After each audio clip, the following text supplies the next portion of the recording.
మనం ఎవరికైనా సరే చెప్తాం ఈ తప్పు చేయొద్దు అని, వాళ్ళు చేస్తానే ఉంటారు జీవితంలో. ఒక రకంగా if you want to get rid of something bad, this is another good technique. ఏదైనా ఒక చెడుని విసర్జించాలంటే చెడు విసర్జించు మాటి మాటికి అంటే అది పని చేస్తా లేదు తెలియదు, కానీ పని చేయొచ్చు పని చేయకపోవచ్చు, కానీ ఆ మాట అనే బదులు మంచితో నింపారనుకోండి.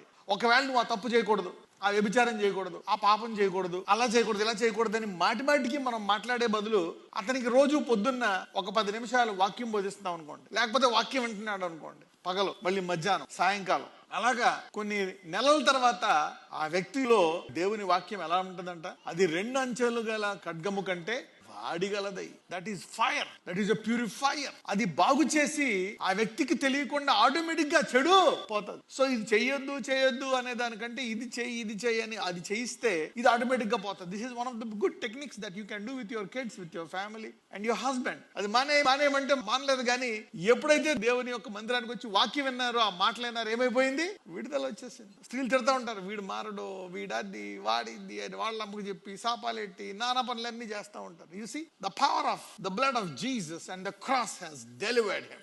I see the dimension how Jesus sees.